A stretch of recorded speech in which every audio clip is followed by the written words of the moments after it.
The galactic embassy's kitchens gleamed like surgical steel, where alien diplomats consumed nutrients engineered for efficiency, not joy. When the Zephyrian queen arrived for the summit, her first decree echoed through the halls like thunder. No human food would disgrace her table, especially not the worm food humans called pasta. But what she didn't know was that Thomas, a single-father chef working in the corner with his daughter coloring beside him, had learned to cook from his grandmother in a kitchen that smelled of garlic and love. And tonight, desperation would make him do something unthinkable. Before we dive in, let us know where you're watching from. And if stories like this move you, hit that subscribe button because tomorrow's episode is even more unbelievable than this one. The kitchen stretched beneath the embassy like a chrome catacomb, all stainless steel and sharp angles that caught the light in ways that made Thomas's eyes ache. Ventilation shafts hummed overhead, pulling smoke and steam into filters that scrubbed away every trace of scent before it could reach the diplomatic halls above. The alien chefs moved through their stations with mechanical precision, their many-fingered hands assembling nutrition cubes and synthesized protein ribbons that glowed faintly under ultraviolet task lights. No one spoke unless necessary. Efficiency was worship here. Thomas stood at the smallest station, tucked between a wall of cooling units and a storage alcove that rattled whenever the ships docked 3 floors above. His cutting board was scarred from years of use, the only wooden surface in a kitchen that believed wood carried contamination. He chopped garlic with a knife he'd sharpened so many times the blade curved like a smile. The smell rose sweet and sharp, and the Krillian sous chef 2 stations over clicked his mandibles in disgust. "Contain your fumes, human," the Krillian hissed, his translator box rendering the words flat and cold. "Some of us have olfactory sensitivity." Thomas didn't answer. He scraped the garlic into a small pan where butter melted in lazy golden circles. Behind him, in the alcove between the supply shelves, Lily sat cross-legged on a cushion he'd smuggled from their quarters. She was 7 years old, blonde hair pulled into a ponytail, her tongue pressed between her teeth as she colored a picture of stars. Her school had closed for the summit. Childcare didn't exist for humans on the lower decks. So she came to work with him, quiet as a ghost, living on the edges of a place that didn't want her father and tolerated her even less. "Daddy," she whispered, holding up her drawing. "Is this what Earth looks like?" Thomas glanced over his shoulder. She'd colored the planet blue and green, swirling the crayons together until the continents bled into oceans. He'd never seen Earth, neither had she. They'd been born on transport ships, raised in stations, taught that home was a myth from a world humans had left behind when the galaxy opened its arms and then closed its fists. "That's perfect, sweetheart," he said softly. The head chef, a towering Vexorian with silver skin and eyes like polished obsidian, banged a ladle against the central counter. "Prep for the summit begins in 2 hours," he announced, his voice booming through the translator array. "The Zephyrian delegation arrives at sundown. Nothing leaves this kitchen unless it meets molecular standards. Nothing." Thomas stirred his garlic. The butter browned. Lily went back to coloring. And somewhere far above, a queen who despised worm food prepared to descend. The doors to the kitchen split open with a hiss that silenced every blade, every flame, every breath. Cold air rushed down the stairs like a prophecy no one wanted to hear. The head chef straightened, his silver skin paling to the color of ash. Thomas's hands stilled over the pan. Even Lily looked up from her coloring, crayon frozen mid-stroke. Queen Zareth descended. She moved like water poured from a great height, her emerald skin catching the overhead lights and throwing them back as something richer, deeper. Her gown shifted colors with each step, green to gold to the dark shade of forests before rain. A crown of living crystal grew from her temples, branching like frozen lightning. Her eyes were twin moons, pale and unblinking, scanning the kitchen as if counting its failures one by one. Behind her came her entourage, advisors in robes that whispered when they moved, guards with armor that seemed grown rather than forged, and a small figure no taller than Lily, with lavender skin and wide, curious eyes that darted everywhere at once. The child, Kira, wore a smaller version of the queen's gown, though hers seemed too stiff, too formal for the way she kept tugging at the sleeves. "This," the queen said, her voice smooth as polished stone, "is where you prepare sustenance." The head chef bowed so low, his forehead nearly touched the steel counter. "Your Majesty, we are honored. Our facilities meet all galactic health standards. We have prepared a 7-course molecular tasting that, show me what the humans eat."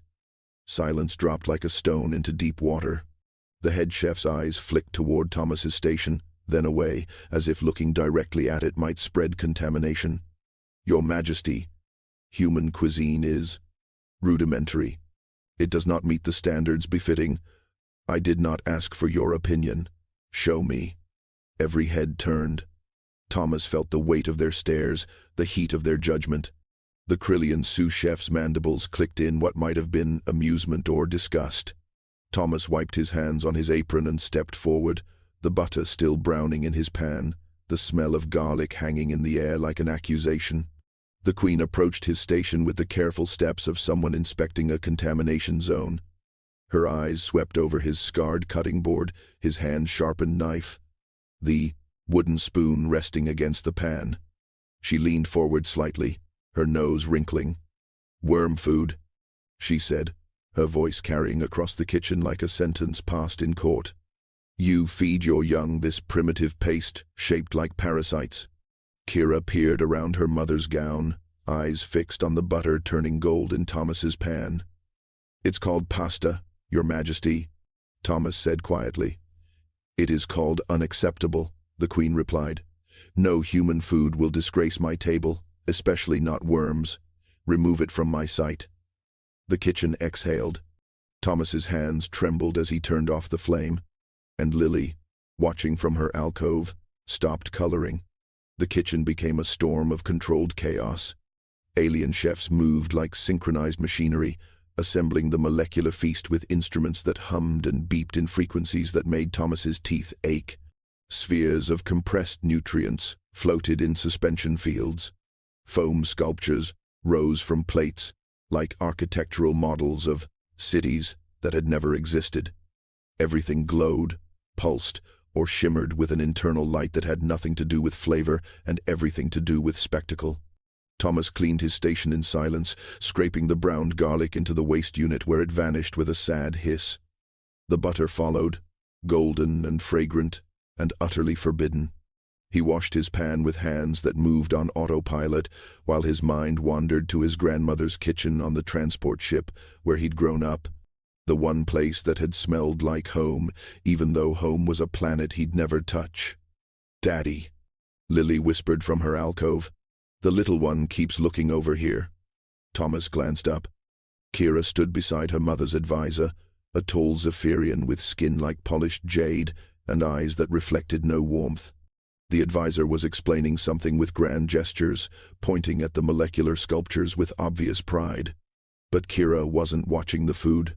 Her wide lavender eyes were fixed on Thomas's station, on the wooden spoon he'd just dried and set aside, on the cutting board with its history of 1,000 meals carved into its surface. The queen moved through the kitchen like an inspector searching for violations. She paused at each station, nodding with mechanical approval at the precision, the sterility, the complete absence of anything that might evoke memory or comfort. When she reached the molecular dessert station, she lifted one glowing sphere between her fingers and held it to the light. "Efficient," she pronounced. "This is what nourishment should be. Measured, controlled, free from the primitive emotional responses that food once triggered in our ancestors." The Zephyrian advisor bowed. "Your Majesty's wisdom elevates us all. Before the great clarification, our people wasted hours in preparation and consumption. Now we nourish in minutes and return to matters of importance." Kira tugged at the advisor's robe. "Teacher Vex," she said softly, her translator, rendering her voice with a musical quality. "What did food taste like before?" The advisor's expression froze. Around the kitchen, several alien chefs paused mid-task, as if the child had asked something obscene. "Taste is irrelevant," the Queen said, her voice sharp as breaking glass. "We evolved beyond such base requirements." But grandmother's journals mentioned Kira. The Queen's tone carried a warning that made the child's shoulders hunch. "We do not speak of the confusion of previous generations. They knew less than we do now." Kira's eyes dropped to the floor, but not before glancing once more at Thomas's station, at Lily coloring in her alcove, at the wooden spoon that had touched garlic and butter and carried the ghost of something the molecular feast would never hold. The translator on the advisor's collar flickered, just once, on a word that didn't quite translate. The word looked like comfort, but the screen showed only static. The banquet hall rose 7 stories, its walls carved from crystallized starlight that shifted through colors no human eye was meant to process. Delegates from 19 systems filled the tiered seating, their forms ranging from vaporous clouds contained in elegant bottles to creatures so massive they required their own gravitational anchors. The molecular feast arrived on platforms that floated through the air, each dish a masterpiece of chemistry and light. Thomas watched from the service entrance, Lily tucked behind him, both of them invisible in the shadows where servers waited for disasters. The head chef stood rigid nearby, his silver skin gleaming with nervous perspiration that smelled like copper and fear. Queen Zareth sat at the highest tier, Kira beside her in a chair that seemed designed to keep the child perfectly still. The first course descended, spheres of compressed algae that released flavor in controlled bursts. Delegates murmured approval. Utensils clinked against plates made of solidified sound. Then, Ambassador Quellen of the Meridian Reach took his first bite of the third course, a foam sculpture infused with trace minerals from his home world. His throat sac inflated, his skin flushed from blue to violent purple. He made a sound like tearing metal and collapsed face first into his plate. Chaos erupted instantly. Medical drones swarmed. Delegates shouted in 17 languages. Security shields snapped into place around the Queen, trapping Kira in a bubble of translucent energy that made her small face look even smaller. The head chef's translator box crackled. "Allergic reaction," someone announced from the medical bay. The molecular reconstruction introduced a protein chain mutation, non-fatal but severe. The Vexorian chef turned the color of old snow. Around the hall, delegates pushed their plates away as if the food had become poisonous by proximity. The carefully orchestrated summit, 3 months in planning, dissolved into accusations and suspicion. Representatives from the Meridian Reach demanded answers. The Zephyrian advisors blamed faulty ingredient sourcing. Everyone blamed someone else. Queen Zareth stood, her presence cutting through the noise like a blade through silk. "This gathering will not continue on empty stomachs and wounded pride," she declared. "The embassy will provide alternative sustenance within the hour, or this summit concludes in failure." The head chef swayed as if struck. An hour. He had nothing. The entire menu had been designed around molecular precision, and that precision had betrayed them. His eyes swept the room, desperate, landing on Thomas in the shadows. "You," he hissed through his translator. "You have ingredients, simple things. Prepare something. Anything." Thomas felt Lily's hand slip into his. "The Queen said no human food." He whispered back. The Queen said nothing about desperation. The head chef's eyes held something Thomas had never seen there before. Fear. "Cook whatever you know, fast, or we all suffer the consequences of this disaster." In her energy bubble, Kira pressed her small lavender hands against the shield, watching the adults panic with eyes that had begun to understand that efficiency could fail. But no one had taught her what came after. Thomas ran. His boots echoed against the chrome floors, Lily's hand tight in his, as they descended back into the kitchen's familiar steel embrace. The other chefs had scattered, some to source emergency rations, others to simply hide from the catastrophe unfolding above. The kitchen stood empty, all its precision and efficiency rendered useless by a single molecular miscalculation. He sat Lily back in her alcove. "Stay here, sweetheart. No matter what happens. Are you in trouble, Daddy? Maybe. He kissed her forehead. But sometimes, trouble is just another word for trying. His hands moved with purpose now, pulling ingredients from the storage units where he'd hidden them behind the regulation supplies. Eggs, real ones, smuggled from a trader who remembered what food used to mean. Pork belly he'd been curing in salt in a container labeled cleaning solution. Pecorino cheese wrapped in cloth at the back of the cooling unit. And flour, simple and ancient, the foundation of 1,000 human meals. He cleared his scarred cutting board and built a well of flour like a volcanic crater, cracked eggs into the center, began to work the dough with his hands, kneading until it became silk under his palms. This was the rhythm his grandmother had taught him on a transport ship's cramped galley, her hands guiding his, her voice saying that some things mattered more than efficiency, more than molecular precision, more than what the galaxy thought humans deserved. The pasta dough rested while he diced the pork belly into small pearls. No machines, no synthesizers, just a knife and a cutting board and the knowledge that lived in his hands. He cracked pepper with a mortar and pestle, the smell rising sharp and clean. Separated eggs, saving the yolks in a bowl where they glowed like captured suns. Lily watched from her corner, silent, understanding somehow that this moment mattered in ways that went beyond dinner. Thomas rolled the dough thin, cut it into ribbons that he hung over a chair back to dry slightly. Boiled water in his smallest pot, the one the other chefs mocked as primitive. Rendered the pork belly until fat pooled golden and the meat turned crisp.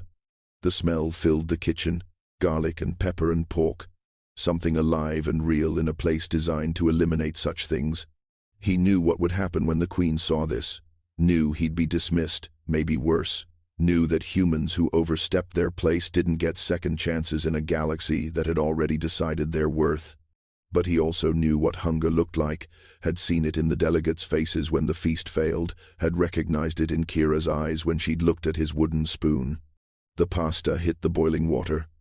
He set a timer in his head, counting seconds the way his grandmother had taught him, the way machines never could. And for the first time in years, Thomas cooked not to survive, but to speak. The plate was simple white ceramic, borrowed from the human staff quarters because nothing in the embassy's inventory seemed right for what he'd made.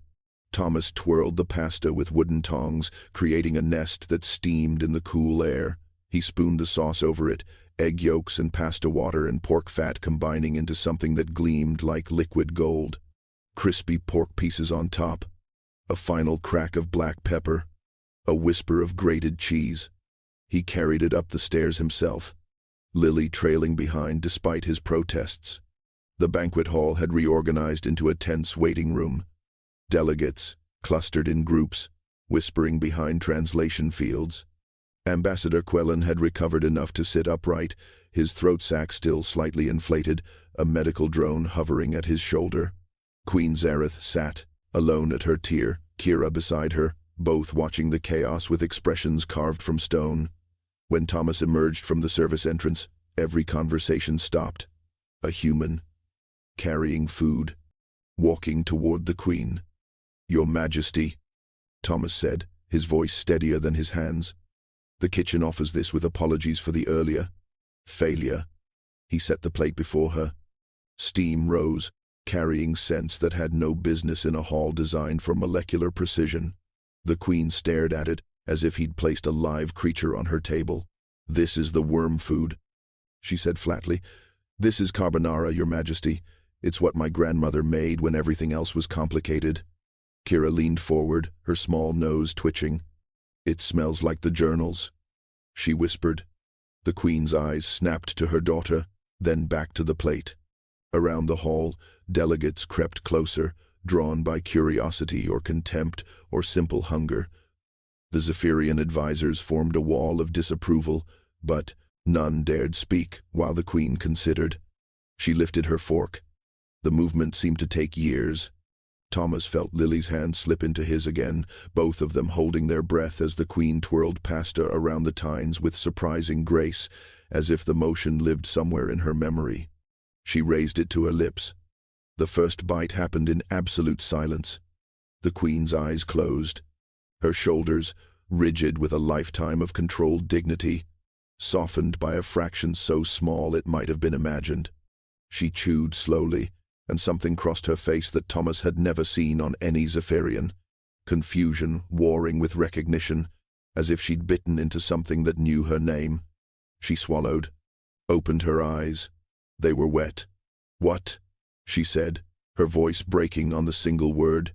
"Did you put in this? That makes me remember my grandmother's hands." The hall held its breath.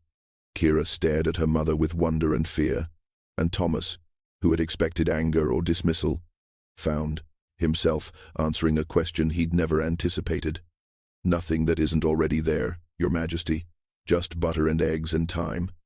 The queen set down her fork with a hand that trembled. She pressed her palms flat against the table, as if needing to anchor herself to something solid. Around the hall, delegates whispered in languages that blurred together like water over stones. Kira reached toward her mother's plate, but a Zephyrian advisor's hand shot out, stopping the child's fingers inches from the pasta. "Your Majesty should not consume unverified," the advisor began.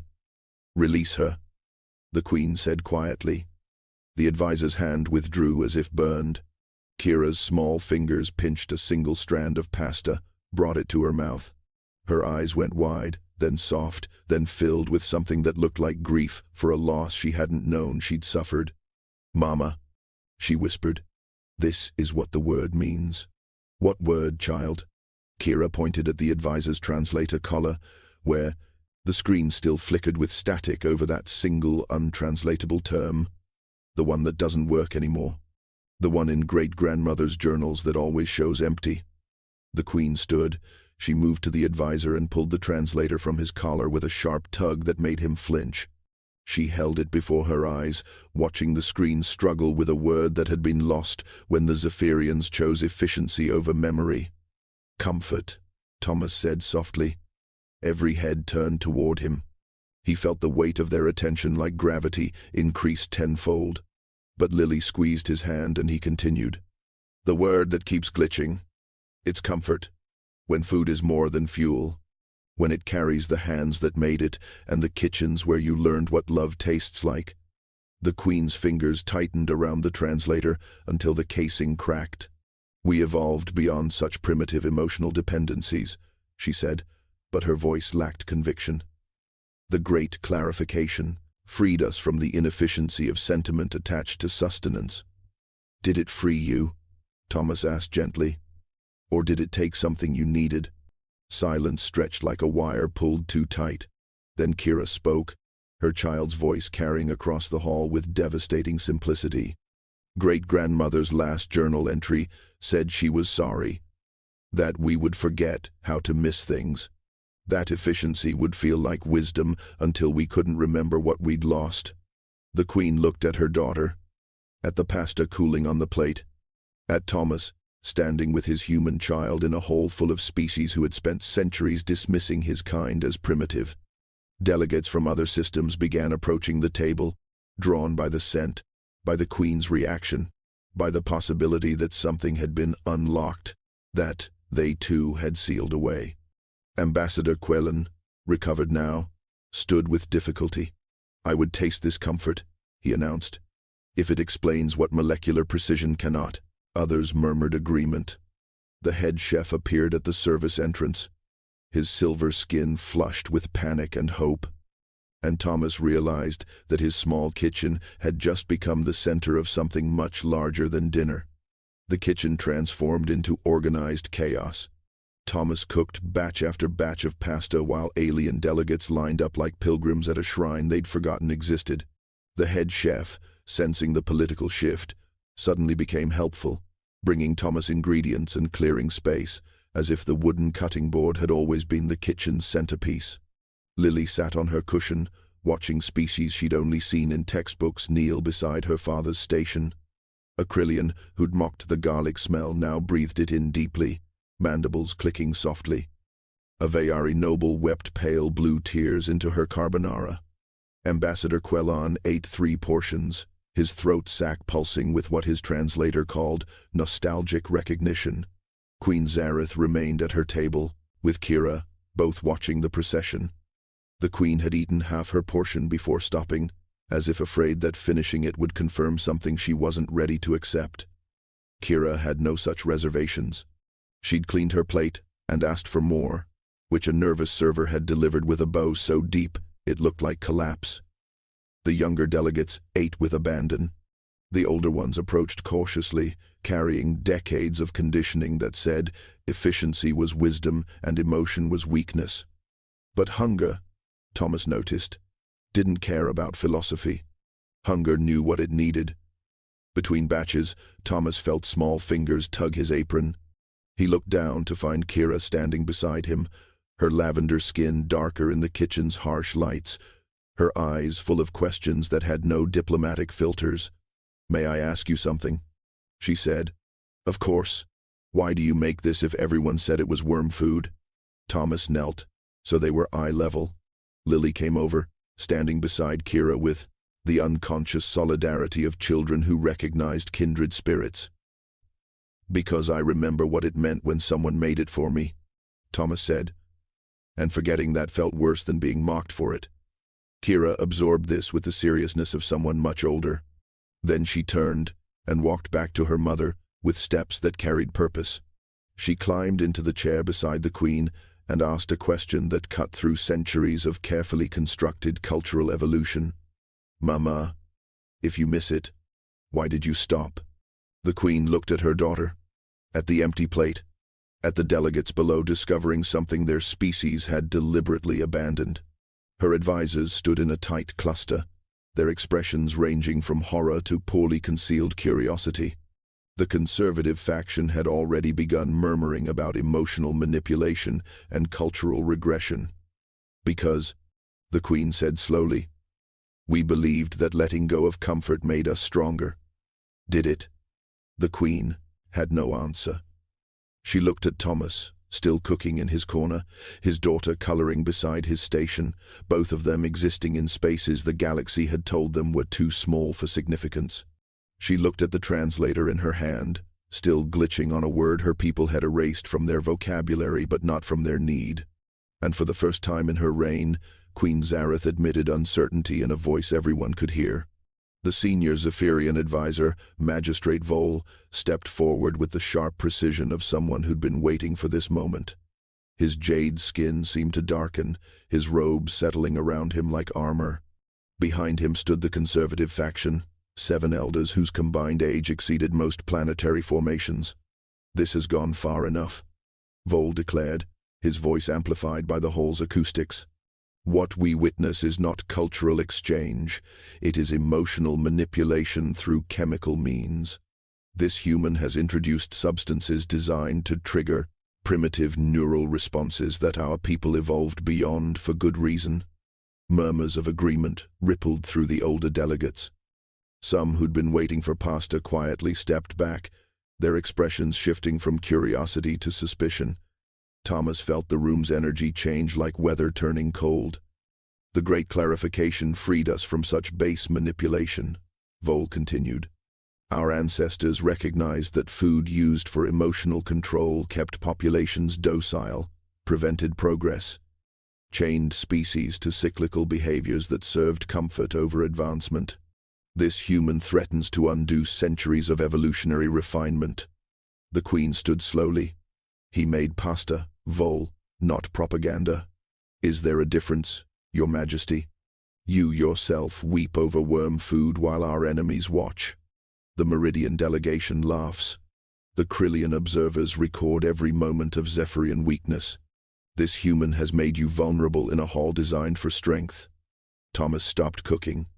Around him, the kitchen staff froze, sensing the shift from cultural moment to political crisis. Lily moved closer to his legs, her small hand gripping his apron. Then a younger Zephyrian stood. She was barely past adolescence, her skin still showing the iridescent patterns of youth. "Magistrate Vol," she said, her voice shaking but clear. "My university studies included pre-clarification texts. The ones we're not supposed to read closely. They say our people didn't abandon comfort. They fled from it after the grief wars. when our enemies poisoned our food supplies and turned our tables into battlegrounds. Vol's expression hardened. Those texts are historical context, not instruction manuals for regression. But they explain why we chose efficiency, the young scholar continued. We were traumatized. We associated food with loss, so we eliminated the association instead of healing the wound. What if we didn't evolve beyond comfort? What if we just ran away from it? Other young Zephyrians nodded. Kira watched them with wide eyes, seeing adults closer to her age defending something she'd tasted but couldn't name. The Queen's expression shifted through calculation, memory, and something that looked like recognition. You would return us to weakness, Vol said. Chain us to the primitive responses that nearly destroyed our civilization. Or, the young scholar said quietly, we could learn the difference between poison and nourishment, between manipulation and genuine care. Not all comfort is a weapon, magistrate. Sometimes it's just comfort. The Queen looked at Thomas, at Lily, at the carbonara cooling on plates throughout the hall, and political necessity warred with personal truth behind her pale eyes. The Queen walked to Thomas's station. Every step carried the weight of a decision that would ripple across star systems, reshape diplomatic relations, redefine what the Zephyrians allowed themselves to feel. She stopped before his scarred cutting board, looking at the simple tools that had cracked open something her people had sealed for generations. Teach me, she said. The hall erupted. Vol shouted protests. Conservative elders hissed in their native tongue. But younger Zephyrians applauded, and delegates from other species watched with expressions ranging from amusement to profound respect. Kira bounced in her seat, clapping her small hands until an advisor tried to stop her, and the Queen's sharp glance made him retreat. Thomas wiped his hands on his apron. Your Majesty, I'm just a cook. You are a bridge, the Queen replied, and I am tired of burning them. She looked at Vol. The summit will include human food as an official category. Chef Thomas will train Zephyrian culinary students in preparation methods our databases have forgotten.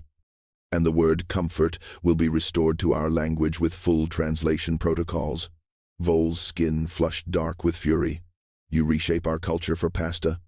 I reshape our culture. The Queen said quietly, because my daughter asked why we stopped, and I had no answer. That didn't sound like fear dressed as wisdom. She turned back to Thomas. Show me how to make what my grandmother made. Thomas taught her the way his grandmother had taught him.